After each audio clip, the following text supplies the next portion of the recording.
11 steps to building your own road bike in 2024.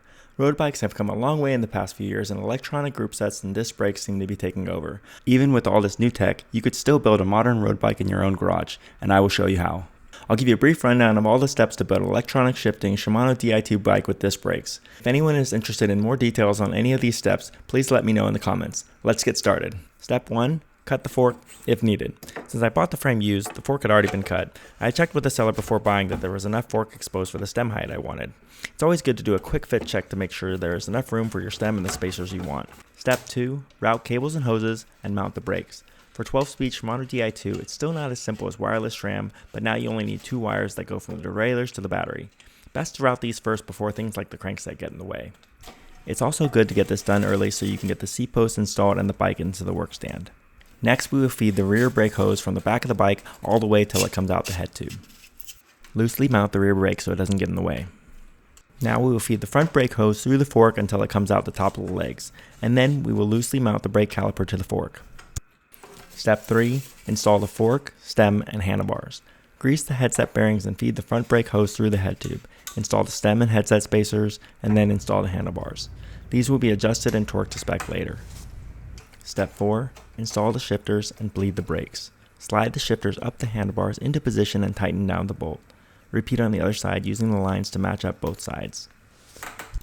Cut the brake hose to the desired length. Install the barb and brake olive, and then install the brake hose and tighten down the brake hose nut. Next, we will bleed both the front and rear brakes, taking time to ensure to get all the bubbles out of the system. Then install the brake pads back into the calipers.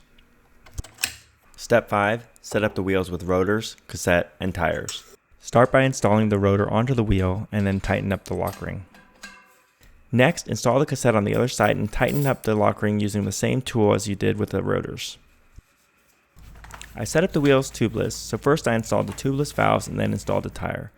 Then I injected the sealant through the valve and then inflated the tires. Step 6. Install the bottom bracket and crankset. This bike uses a press-fit bottom bracket, which requires you to use a bearing press to install it into the frame. Most frames are moving towards threaded bottom brackets, which are much easier and require less expensive tools. Installing the Shimano crankset is quick and easy. Just start by inserting the drive side spindle through the bottom bracket and then slide the non-drive side crank arm onto the spindle. Then tighten the compression bolt and then the 2 pinch bolts on the side. Step 7. Install the front and rear derailleurs and chain. Start by bolting the front derailleurs to the frame. Align the outer cage so it's parallel with the chain rings and 1 to 3 millimeters above the large chain ring. Then plug in the Di2 cable. Next, bolt the rear derailleur onto the frame and install the Di2 cable. Then it's time to install the rear wheel. Wrap the chain around the large chainring and the large rear cog and break the chain at the appropriate length per the manual.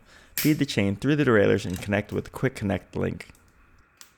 Step 8. Sync and adjust the front and rear derailleurs. Start by holding the button on the rear derailleur till it blinks blue. Then use the eTube app to connect the shifters to the derailleurs. Start by adjusting the B-tension screw and the limit screws, then adjust the indexing to make sure the shifting is smooth throughout all the gears. Next, move on to the front derailleur and complete similar steps to ensure smooth shifting without any unwanted chain rub. Step 8. Adjust the front and rear brake calipers. Install the front wheel onto the fork. Start by loosening the 2 brake caliper bolts, then give the brake lever a few squeezes before tightening up the bolts again. Spin the wheel to ensure no brake rub. Repeat this process for the rear brake caliper, and again, check for any brake rub.